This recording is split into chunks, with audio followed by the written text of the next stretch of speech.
দিদি, কালকের নারী দিবস আর আজ তৃণমূল সুপ্রিমো মমতা বন্দ্যোপাধ্যায়ের এই উদ্যোগে সমস্ত মহিলারা এক জায়গায় এসেছেন, কিভাবে দেখছেন গোটা বিষয়টিকে? কালকে আমাদের শিবরাত্রি আছে, এই জন্য আজকে আমরা যেহেতু ধর্ম পালন করি সেহেতু 8 তারিখে শিবরাত্রি আছে বলে আজকেও অনেক মেয়ে সংযম পালন করে, তার মধ্যেও দিদির ডাকে অভিষেকের ডাকে আজকে সমবেত হয়েছি। কারণ যেভাবে একের পর এক প্রধানমন্ত্রী ডেইলি প্যাসেঞ্জারি শুরু করেছেন, তার সঙ্গে লড়াই করতে গিয়ে আগামী 24-এর ইলেকশনে যে কোনো ডাকে আমাদের তক্ষুনি সাড়া দিতে হবে। সেই কারণেই আজকে আমরা কলেজ স্কোয়ার থেকে ধর্মতলা পর্যন্ত পদযাত্রায় সামিল হয়েছি। আরো বড় যুদ্ধের জন্য আমরা তৈরি আছি সবাই। এই বার্তা মোদীকে দেওয়ার জন্য, এই বার্তা পশ্চিমবঙ্গের মানুষকে দেওয়ার জন্য যে দিদির ডাকে আমরা সমস্ত মেয়েরা যারা আজকে লক্ষ্মীর ভান্ডার পেয়েছে, যারা রূপশ্রী পেয়েছে, যারা কন্যাশ্রীতে উপকৃত হয়েছে, তারা প্রত্যেকে আমরা মমতা ব্যানার্জি যখনই ডাকবেন তখন আমরা সাড়ে দিয়ে যে কোনো কর্মসূচি সফল করতে আমরা হাজির হব। সেটা 7 মার্চ হোক, 8 মার্চ হোক, 10 মার্চ হোক, যেদিনে হোক। দিদি, মানে লোকসভা নির্বাচনের দামামা ইতিমধ্যে বেজে গেছে, কিন্তু তৃণমূল কংগ্রেসের থেকে দেখা যাচ্ছে বেশ কিছু অস্বস্তি। তাপস রায়ের মতো শীর্ষস্থানীয় নেতা বিজেপিতে চলে যাওয়া, কি মনে হচ্ছে দিদি? সেটা আমরা গত বিধানসভা নির্বাচনেও দেখেছি। আপনারা জানেন অপারেশন লোটাস তো ভারতবর্ষের সর্বত্র হচ্ছে। তো ইলেকশনের আগে আরো কিছু লোক যাবে টাকার লোভে, ইডির ভয়ে, অনেক কিছুর ভয়ে যাবে।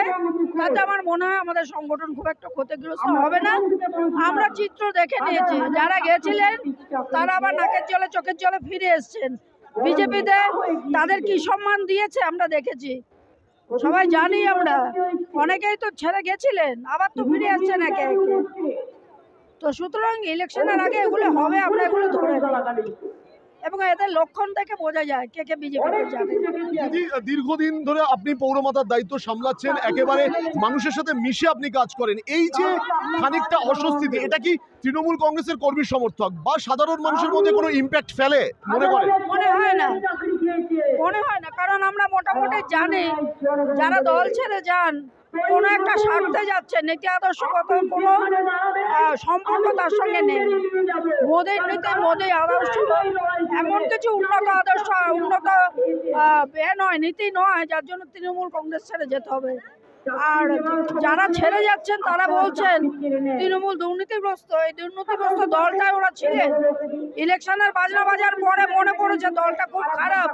তৃণমূলের রক্ত ঘাম সমস্ত কিছু যারা ঝরিয়ে ওদের আমরা এমপি করেছি, এমএলএ করেছি, তারা আজকে মনে পড়েছে তৃণমূল খুব খারাপ।